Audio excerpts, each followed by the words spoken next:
Good morning, Gainesville. My name is Jack Thurman, and I'm sitting here with local artist Kayleigh Riker. Kayleigh, how are you doing this morning? Hey Jack, I'm doing good. Happy to be here. And this morning, Kayleigh's gonna just talk to us about her career as an aspiring artist. So, without further ado, let's get right into it. Awesome. Thank you for having me. I would say what got me into art was first off like being outside a lot as a little kid, very like creative space. And then I would just be like doodling on my papers and stuff in math class when I was like super young.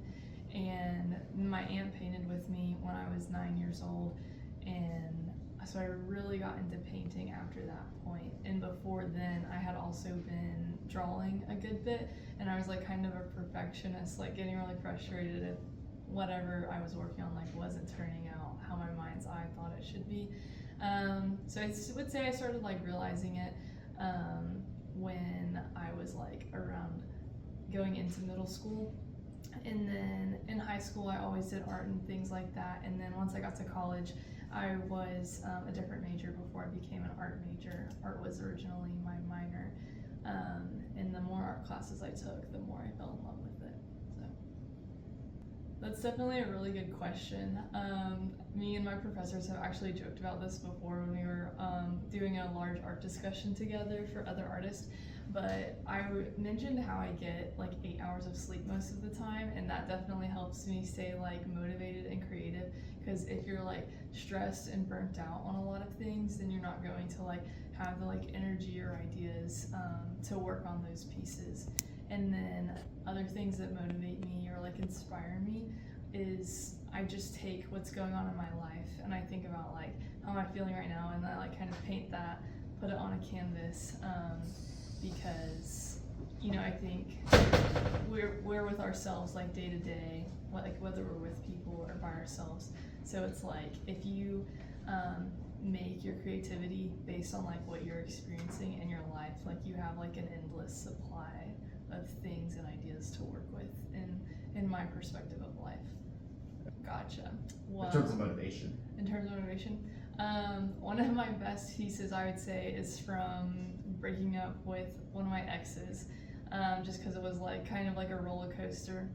And it's called Anthropologist of Your Soul, just how we all want someone to like know us really well, but ultimately like we have to remember that God knows us the most. And then the name anthropologist is like, someone who studies like history and artifacts, and they're just, they have the most knowledge of like those fields and history and stuff like that. And so it's like we want that for ourselves, whether it's with like our friends or family and things like that. And I'm like, well, I pour so much into my paintings. So I thought that was like a good way to represent like that relationship and like processing it and like saying goodbye to it. And it was also very cool because I painted on that canvas, which is about 5 foot by 4 feet. I painted on it for 9 months. So It's a long time. it was a long time. It was the first biggest canvas that I had ever gotten. And I did a lot of practice paintings underneath it. So there's actually like people underneath the abstract painting that I have. And right now that painting is up in a coffee shop in Beaufort called Chin Chin. So I see you brought one of your paintings with you today. yes, I did. It's called My Mission, and it's inspired by my time living in Utah twice as a missionary. So, do you want me to tell you Yeah, more sure. about that? Okay. Well, it was a very like colorful and interesting time.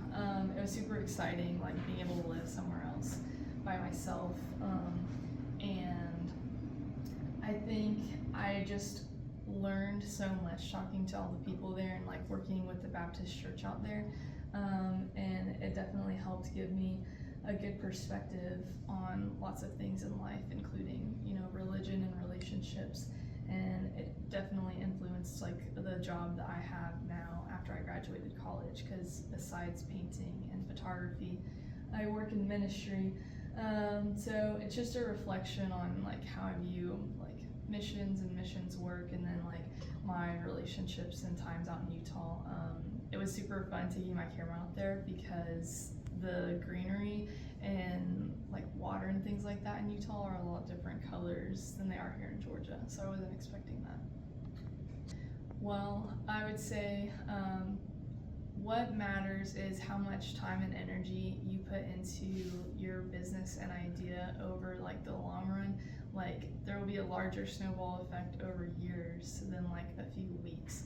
So one, like pick something and write down your goal, and then two, like be dedicated to it and like try different things along the way. Keep like learning, like ask others who have done more to help you and things like that.